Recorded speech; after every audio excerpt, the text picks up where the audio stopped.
So yeah, mostly I've been doing for the last couple of days. Literally the last, I think, 9 days. If you don't include the fact that I've skipped a couple of days, but I've re-recorded it, so it's technically somewhat a thing. Anyway, for the last 9 days, I've been coming on here explaining to you 1,000 times resist why I think there's parallels between the past and the present. I'm not doing that. That is not important here. I played chapter 10. I was going to talk about my personal opinions. I might do that because I will still review it, and I might talk about the individual chapters as its own thing, and why I might not why I like certain chapters and why I don't.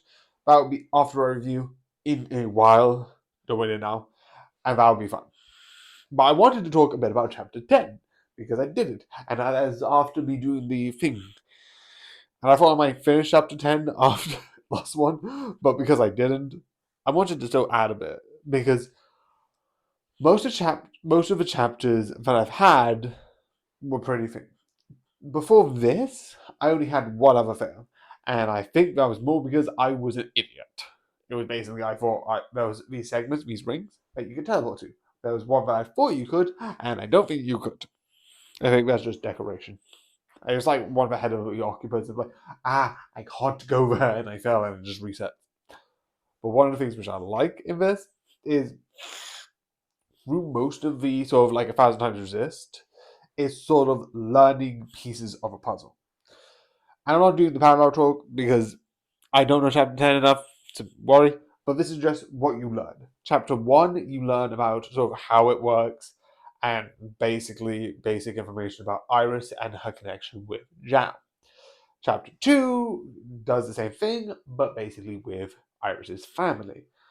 Chapter 3, if I'm correct, basically shows the connection between Iris and the 50.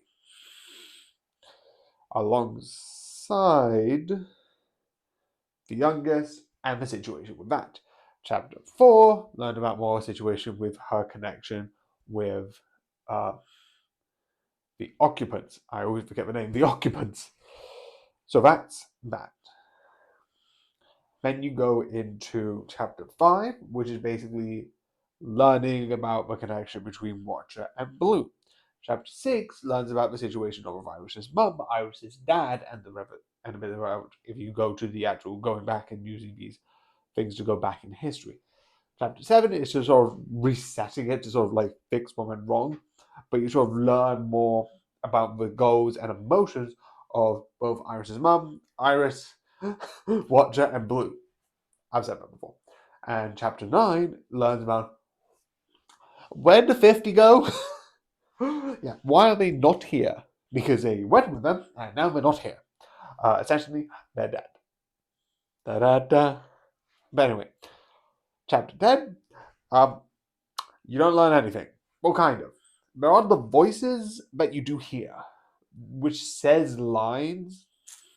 But if I'm correct with this, and I might be wrong, I think they're previously mentioned lines. So you don't learn anything new because a lot of it is lines that I think are from previous chapters. I don't know if there's anything new. If that, like, I legitimately, for both times, wasn't really focusing on what I was saying. I'm like, I need to get this, I need to get this, I need to get this. So I was just zoning into here, here, here. So I did hear a couple of things of like, a couple of lines of like, oh, I heard that before when I first played it. I didn't really hear much of the second one.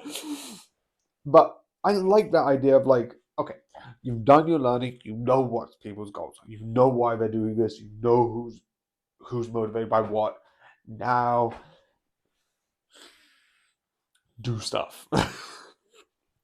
Be chaotic. Like it's essentially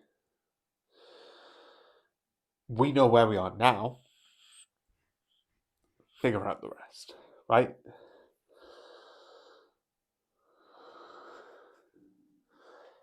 And I think that's really fun because it's essentially you learn what's happening, what's going on, and not putting together the puzzle, but more specifically having this interesting thing to go to this thing of like we need to do this now, stuff's going down. Because one thing that happens, and this is a spoiler because I will be going into the story elements of the chapter, one of the things that happens is we're going to try and do this. Occupants, come here! We need this thing by having this big communion, and it's a fun idea. But the one thing which is fun is at a certain point you get this white guard, Mauve, which we've named.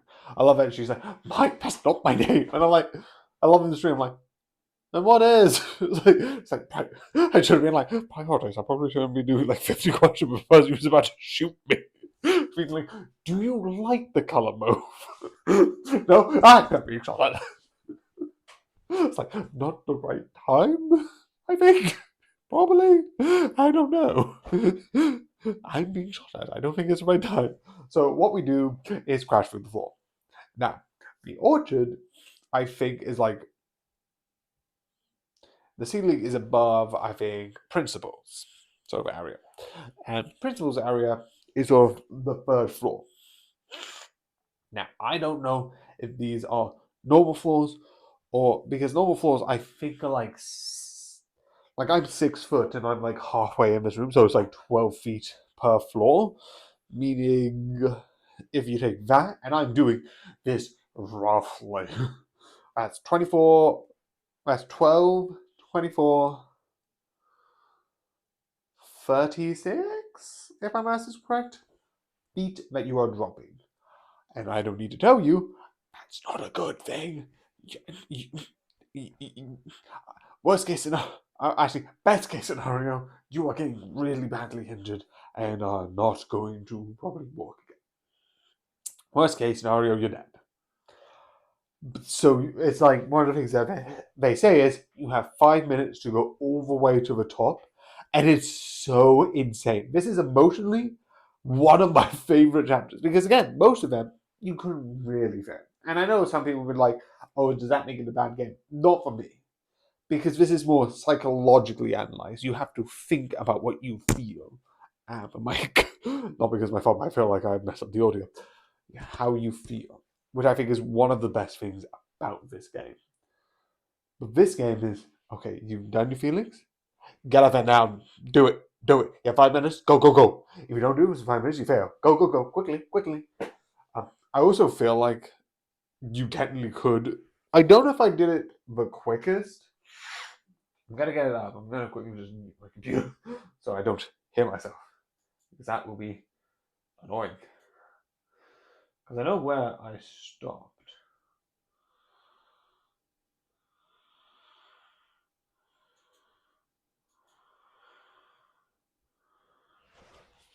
Let me see what time I go. Because I don't know if I was like, I'm going by what time I had left. Okay, let me just slow myself down.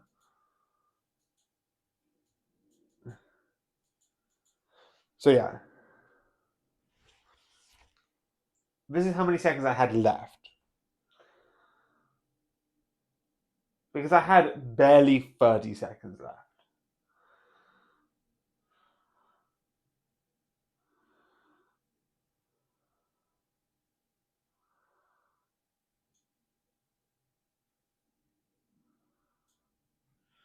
.3202 seconds left, which now we do minutes minus 32.02 seconds.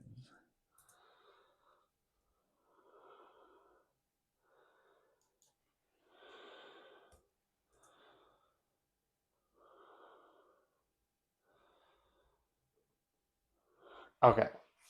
I can't figure it out, but I think it's like 4 minutes. It's like 4 minutes ish. 4 minutes, 27 seconds. Right? But I don't know if having 32 seconds left on the clock is the quickest I can get to it. So if anyone else can do quicker than having 32 seconds left, try. I'm going to carry on seeing if I can research it, and then maybe I'll do another video tomorrow about it. Or doing another thing. But anyway, I hope you enjoy. I hope you like this very long video of me being more emotional about the game than logical, or at least somewhat. But yeah.